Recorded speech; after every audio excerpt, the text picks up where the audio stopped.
Next up, podcast listeners, we have Go Woke or Go Broke, and it's kind of amazing, and not to mention we got a funny side of this too, Go Woke or Go Broke.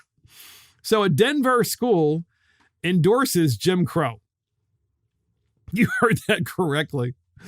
A school in Denver, Colorado has endorsed Jim Crow. They have a sign out front of the school. The school is Centennial Elementary School in Denver, Colorado.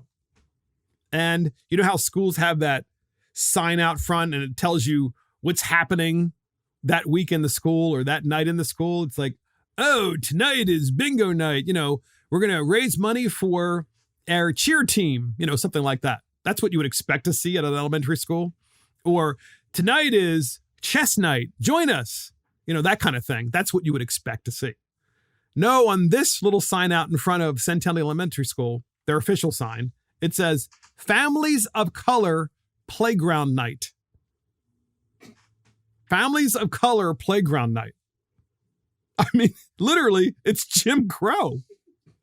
I mean, you have Jim Crow, but in reverse? I mean, I don't get it. So an elementary school in Denver, and by the way, this is in the Insider magazine, but all the Denver papers too. It happened. It's a thing. An elementary school in Denver faces backlash on social media for organizing a Families of Color Playground Night. A huge sign promoting the event was spotted by writers Chris Rufo, senior fellow and director of the Initiative on Critical Race Theory at the Manhattan Institute think tank. Rufo said in a tweet on Tuesday that he was told by Centennial Elementary School, which was hosting the event, that playground night had been organized by the Institute's Dean of Culture. Sounds like a Marxist organization. Dean of Culture, Nicole Timbrock, but was subsequently canceled due to COVID-19 protocols. The event is currently listed on the school's website as taking place every second Wednesday of the month. Again, Families of Color Playground Night.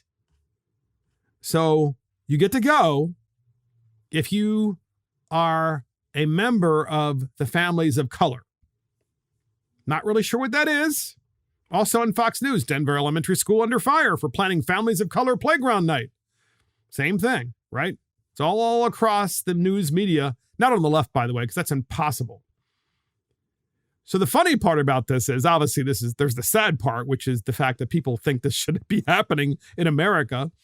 I mean, it's completely antithetical to our nation's founding and just idiotic and stupid.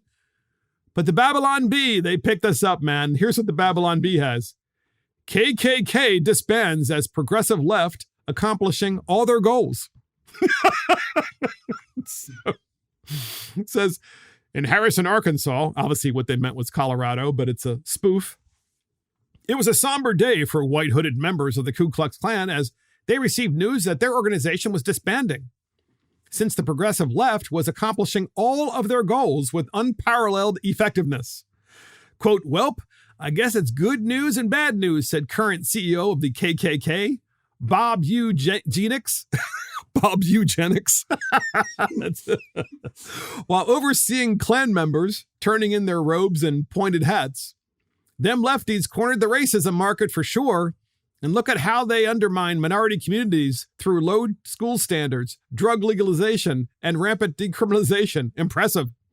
The head of the now dissolved KKK reassured the gloomy crowd, reminding them that it was an honor to pass the baton of hate and division to people with their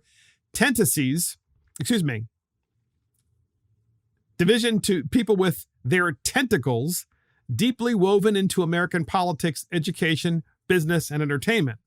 Racism is in good hands, he said, misty-eyed.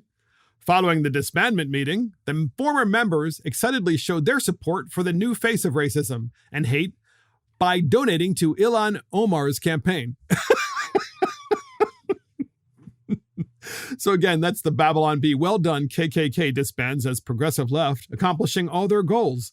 And they have a picture of this guy in a hood, you know, the KKK Grand Klansman. And behind him is Centennial Elementary School with a little sign that says Families of Color Playground Night.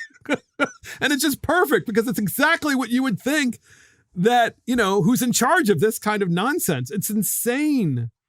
It's insane. And you wonder, at what point will America wake up?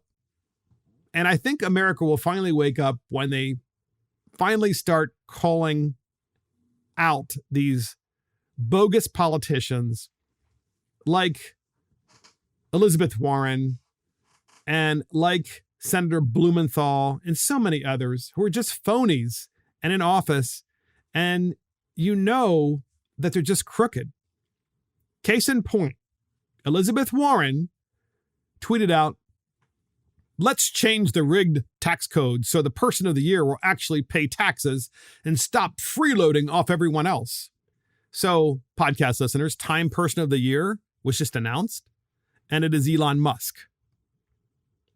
Elizabeth Warren tweets out, "Let's change the rigged tax code so the person of the year," referring to Elon Musk, "will actually pay taxes and stop freeloading off everyone else." Elon Musk responded, "You remind me of when I was a kid and my friend's angry mom would just randomly yell at everyone for no reason."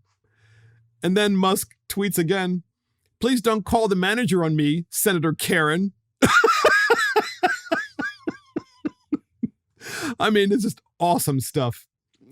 And so once again, the Babylon Bee picked this up and they have a picture of Elon Musk and Senator Elizabeth Warren.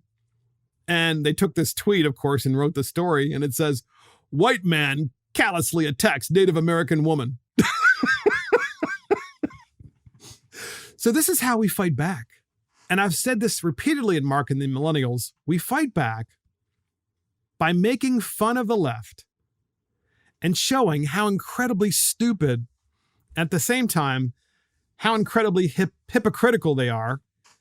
And we defeat them by electing people like the governor of Florida, who have managed to marry intellect with policy, and then properly pushing forward the common sense that this country was built on. And that's it for Mark and the Millennials. Thank you for joining me. This is Mark Fisher. Thank you to our producer, Christopher Hopkins. Check us out on iTunes, Spotify, YouTube, Facebook, Twitter, Parler, Rumble, and our website. See you next time.